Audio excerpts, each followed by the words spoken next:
दुर्गा नवरात्रि पर चौंकाने वाला खुलासा।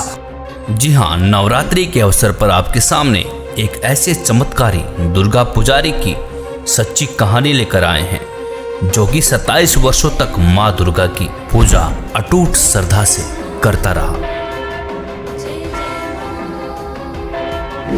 27 वर्षों तक दुर्गा की पूजा करने वाले पुजारी को मरने के बाद क्या मिला उसने आकर खुद बताया, और उसने जो बताया वो वाकई में आज के समय में दुर्गा पूजकों को चौंकाने वाली एक कड़वी सच्चाई है।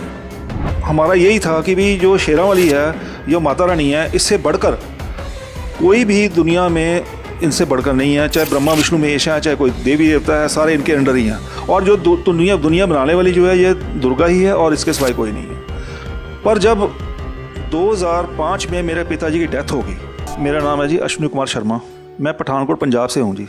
ऐसे है कि ये मैं बात यहाँ से शुरू करता हूँ कि हमारे घर एक मंदिर है फूलों वाली माता का, और वो मंदिर जो है दुर्गा का मंदिर है, शेरावाली का। उस मंदिर में मेरे पिताजी सन 78 से वहाँ पर वो पूजा पाठ करते थे, उस मंदिर को संभालते थे। और उस मंदिर को जो है वो इतनी देर से संभाल रहे थे। और उस समय मेरी जो उम्र थी उस समय 5 साल की थी, 11 साल की थी।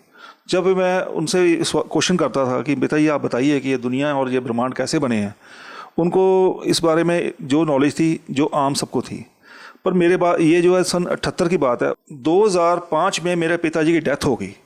और उसके डेथ के चौथे दिन जब हम अस्थि लेने जाते हैं, उठाने जाते हैं, उस समय क्या हुआ कि अस्थि उठाने के जब हम हरिद्वार जाते हैं, जैसे सब जाते हैं, आम संसार भी सब जाता है, तो उस समय क्या हुआ कि अस्थि कलश जब हमने अस्थियाँ लेने गए, उसके बाद जब आए हैं तो आते हुए मेरे पिताजी का जो है, मेरी सिस्टर है, मेरी बहन है छोटी, मेरे से 9 साल छोटी है, उसमें वो प्रवेश कर गए।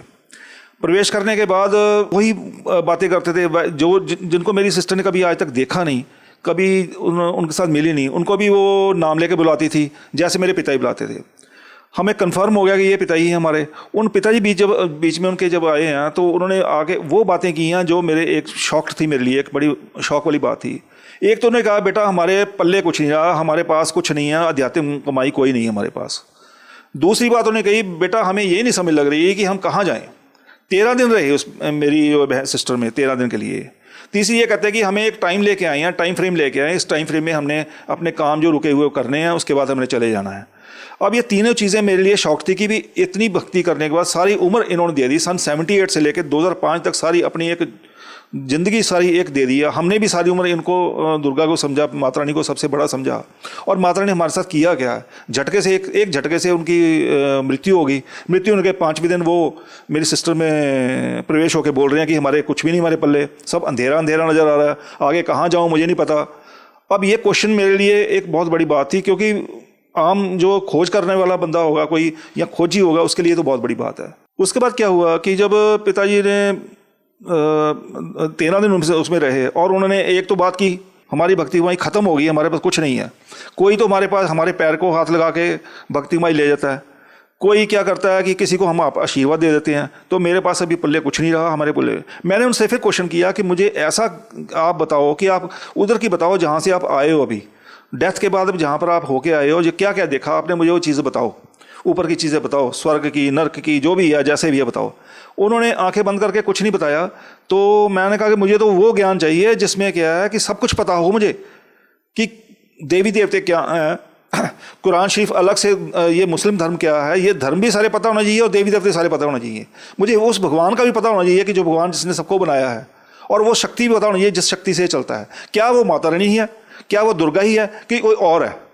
पर इस चीज़ का जो है वो अब नहीं पता लगा, क्योंकि उनको इस चीज़ का नहीं, वो बता नहीं पाए। उन्होंने क्या किया, मुझे अपना नाम उपदेश दे दिया कि ये नाम उपदेश ले लो, ये नाम उपदेश लेके आप भक्ति करो, और इस भक्ति के कारण फिर आपको पता लग जाएगा, सारा कुछ पता लग जाएगा। पर मुझे उससे कोई लाभ नहीं हुआ।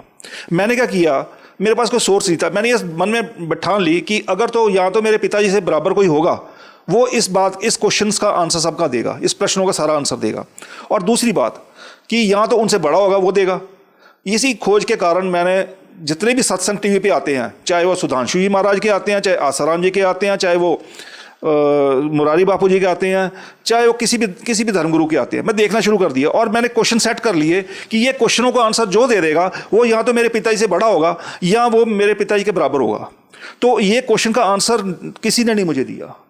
सर, हम आपसे ये जानना चाहते हैं कि आप इतनी सारी भक्ति साधनाएं करते थे, आप बता रहे हैं कि आपके पिताजी कठिन साधना करते थे, आपके पिताजी चमत्कार करते थे, आपके पिताजी के बराबर आप किसे मानते नहीं थे। आपका मानना था कि अगर आपके पिताजी के बराबर कोई मिले और उनसे आगे की कोई बात बताने वाला मिले तो आप उसको मानो। तो ये जो आपकी आध्यात्मिक खोज थी वो कैसे पूरी हुई? ऐसे है कि मेरे यहाँ छोटा सा बिजनेस करता हूँ, मेरी छोटी सी दुकान है। उस दुकान के सामने एक लड़का रहता है, वो मोबाइल का काम करता है। उससे मैं सत्संग लिया, हर सत्संग लेता था। कभी मैं राधा स्वामी का, कभी मैं निरंकारी धर्म का, ऐसे सत्संग एक बार उन्होंने मुझे दे दिया संत रामपाल जी महाराज का। अब वो ऑडियो थे सारे सत्संग, वो ऑडियो सत्संग जब मैंने सुना तो उसमें मुझे सबसे, क्योंकि मैं मानता था दुर्गा को, मैं मानता था शेरावाली को। अब क्या है कि मुझे सबसे ज़्यादा शौक लगा जब उन्होंने ऐसे क्वेश्चन का ऐसी चीज़ें बतानी शुरू कर दी कि दुर्गा जो है माता रानी का, दुर्गा का पति है और शेरावाली जो है ये ब्रह्मा विष्णु इनके बच्चे हैं। अब ये दोनों चीज़ें जो थी मेरे गले नहीं उतर रही थी, क्योंकि मेरे पिछला ज्ञान जो मेरे गले में फंसा हुआ था या मेरे चढ़ा हुआ था वो रंग नहीं देना था। और इतने चमत्कार देखे थे, ये मानने के मेरा मन मानने को नहीं हुआ। फिर मैंने इस बात के ऊपर पूरी खोज करनी शुरू की। मैं इनका सारा ज्ञान देखूंगा और इनसे जाकर बात करूंगा कि आप देवी देवताओं की इनकी क्यों बुराई करते हैं, ऐसे क्यों उनको बोलते हैं कि ये ब्रह्मा विष्णु महेश है, इनका जन्म मृत्यु होती है, दुर्गा जो है इनकी माता है, काल इनका पति है, ऐसी बातें ये करते हैं, ये क्यों करते हैं। इनसे सिर्फ मैंने एक क्वेश्चनिंग करने के लिए तैयारी करने लगा कि मैं इनके सत्संग देखने के बाद वो सारी चीज़ें इकट्ठी करूंगा और इनके पास जाके इनसे बात करूंगा। हुआ क्या, इसी दौरान जब 2005 में पिता चल गए, 2011 मेरी माता ही चले गए और उसके बाद जब 2013 में वही सत्संग मिला ना, 7 महीने लगातार 14 घंटे पढ़ाई करके संत रामपाल जी महाराज के जो सत्संग थे उनको मैंने सुनता था और लिखता था। लिखने के बाद वो जो पेज बताते थे कि ये गीता का यहाँ से ये श्लोक नंबर ये है, जो वेद में लिखा है, वेद में ऋग्वेद में यहाँ पर ये लिखा है, कुरान शरीफ में ये लिखा है या बाइबल में यहाँ लिखा है, तो वो सारे छानबीन शुरू कर दी मैंने और बुक्स मंगानी शुरू कर दी। जहाँ जहाँ से मुझे सोर्स मिला मैंने सारा चेक किया इनका। तो क्या हुआ, 7 महीने 14 घंटे पढ़ाई करने का ये नतीजा हुआ मेरा, मुझे आज परमात्मा ने ये बता दिया कि तेरे पिताजी डेथ के बाद कहाँ बैठे हैं, और ये भी बता दिया कि तेरी माँ भी कहाँ बैठी है। अभी उसकी गति नहीं हुई, वो यहीं पर घूम रहे हैं। क्या कारण मानते हैं उनकी गति नहीं हुई, उनका मोक्ष नहीं हुआ? देखिए, सबसे बड़ी बात तो यह है कि आम समाज ये बात चमत्कार को नहीं समझेगा। मेरे लिए तो बहुत बड़ा चमत्कार था कि मुझे ये पता लग गया कि मेरे पिताजी कहाँ बैठे हैं या मेरी मम्मी कहाँ बैठी है। पर अगर कोई आदमी, अगर कोई भी व्यक्ति अगर इसके अध्यात्म ज्ञान को ध्यान से सुनेगा और समझेगा और समझने की कोशिश करेगा तो उसको पता लग जाएगा कि वो कहाँ बैठा है, किसकी पूजा कर रहा है, किसकी करनी चाहिए, किसकी नहीं करनी चाहिए। हमें दुर्गा की पूजा भी करनी है, हमें किसी शिव जी की पूजा करनी है, किसी उसके एक मंत्र है, उसको बुलाने का एक तरीका है और वो अपने आप लाभ देंगे। पर ये है कि जो पूर्ण परमात्मा है, ये पूर्ण परमात्मा जैसे संत रामपाल जी धरती पर एक अवतार लेके आए हुए हैं, उनकी भक्ति जो है वही उसी साधना से सब कुछ मिलेगा। उसी से पता लगेगा हमें कि हम कहाँ बैठे हैं, किसकी पूजा करनी चाहिए, किसकी नहीं करनी चाहिए। सर, संत रामपाल जी महाराज जी से नाम दीक्षा लेने के बाद आपको क्या लाभ मिले? सबसे पहले ये है कि मैंने 2014 में नामदान लिया इनसे। 2015 में 7 महीने लगातार 14 घंटे पढ़ाई करने के बाद जब मैंने नामदान लिया तो उस समय मेरे ऊपर जो मेरी कोई ऐसे कमेटियाँ डाली होती थी पैसे रुपए की, वो सारी कमेटियाँ मेरी मर गई। कहने का मतलब कि मैं 10 लाख के रुपए के नीचे आ गया। जो मेरे पास पूंजी सारे उम्र की इकट्ठी हुई थी वो भी मैंने उसको एक पकड़ा दी ब्याज लेने के कारण। मुझे पता नहीं था कि ब्याज लेना बुरी बात है या ये जो है ऐसा नहीं करना चाहिए, वो सारी ले दी। वो मेरे सारे पैसे ख़त्म हो गए। अब जो लोग जिनके पैसे मैंने लगवाए थे उस कमेटियों में उस ब्याज के तौर पे, वो मुझे जानते थे, मेरे थ्रू लगे थे, तो ये है कि वो मैंने देने थे उनके। अब कहाँ से देता, काम मेरा है नहीं था, कारोबार मेरा है नहीं था। मैंने फिर इस बंदी छोड़ परमात्मा संत रामपाल जी के ऊपर कहा, मैंने मन में कहा कि हे परमात्मा बंदी छोड़, अब मेरी कोई और बाजू पकड़ने वाला नहीं है, कोई भी देवी देवता ये वो कोई नहीं है, आप मेरे लिए भगवान समान हो, अब परमात्मा ही हो, आप प्लीज़ मुझे इस समस्या से उबारो। उन्होंने मुझे आर्थिक लाभ इतना बड़ा दिया कि जहाँ पर मेरी 2,000 रुपया 3,000 रुपया एक दिन की सेल होती थी, वहाँ पर मेरी सेल एक दिन में उन्होंने 43,000 46,000 सेल करनी शुरू कर दी। वो सेल 1 महीने में मुझे सारे मेरे 1 महीने में कि कितने मेरे कर्जे उतरने शुरू हो गए, लोगों के पैसे देने शुरू कर दिए। आज मुझे उनके नामदन लिए तो हो गया, मुझे उनके कर्जे देने के बावजूद भी आज मैंने प्लॉट भी ले लिया, आज मैंने अपना और चीज़ें 5-10 लाख रुपए जोड़ भी लिया। तो 3-4 साल में लोग कहते हैं मंदी है, लोग कहते हैं कि इस जो पूरा विश्व है मंदी की ग्रस्त में है। तो मुझे परमात्मा ने ऐसे चमत्कार दिए हैं कि मुझे अगर 100 रुपये मैं जेब में होता, 100 रुपये खर्चता हूँ तो बाद में 100 रुपये फिर बचता है। अब ये कैसे बचता है, ये संत रामपाल जी महाराज जानते हैं। संत रामपाल महाराज जो है उनकी दया से सब कुछ हो रहा है, उन्होंने ही बताया। सर ये तो रही आर्थिक लाभ की बात। आपसे जानना चाहेंगे कि जैसे कि कई लोगों को भूत प्रेत की समस्याएं होती है, कोई नशे से ग्रस्त होता है, बहुत सारी समस्याओं से लोग घिरे होते हैं, क्या इस प्रकार के कोई लाभ भी आपको मिले हैं? देखिए, मैं तो शुरू से नशा करता नहीं था, क्योंकि हमारे घर मंदिर है, तो शुरू से हमारे वहाँ पर बैन है। हम तो लहसुन प्याज भी नहीं खाते थे, तो मीट तो दूर की बात है। तो ये जो नशे की जो लत है, ये आदमी को उस समय छूटती है जब उसको ये पता लगता है कि इस ज्ञान, अगर मैं नशे की लत अगर मैं नशा करूँगा तो मुझे क्या उसके ऊपर जो मुझे क्या दुख मिलेगा, क्या परेशानी मिलेगी। सर एक सुप्रसिद्ध मंदिर के पुजारी आपके पिताजी रहे हैं और उनके द्वारा लाखों लोगों के साथ चमत्कार हुए हैं और लाखों लोगों को लाभ भी मिला है, जैसा कि आपने बताया। बावजूद इसके एक संत से जुड़ना जो जेल में है, ये अपने आप में एक हैरान करने वाला नहीं है? देखिए, संत जेल में है कि नहीं है, जैसे आपने अभी प्रश्न किया, संत जेल में है कि नहीं है इसका पता तो उसको है जिसने उनको परखा है। मैंने उनको अच्छी तरह परखा है। जैसे कहते हैं कि किसी चीज़ को बर्तन भी लेने जाओ और उसको टनका के देखना चाहिए, ठीक है ठीक है, ऐसे उनको मैंने परखा है। 7 महीने कम नहीं होते सर जी किसी संत को परखना।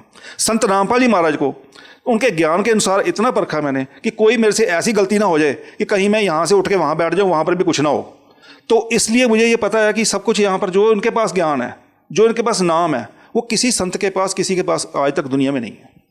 सर आपने नाम और ज्ञान की बात की, लेकिन उसके बावजूद आपने बताया कि मेरे को ये चमत्कार हुआ और लोग भी चमत्कार ही चाहते हैं। और आपने बताया कि आपके पिताजी चमत्कार करते थे और जिस मंदिर के पुजारी आपके पिताजी रहे हैं और उस मंदिर के द्वारा भी चमत्कार हुए हैं, तो लोग तो चमत्कार को ही मानते हैं ना, तो फिर संत रामपाल जी महाराज जी से नाम दीक्षा क्यों लेंगे?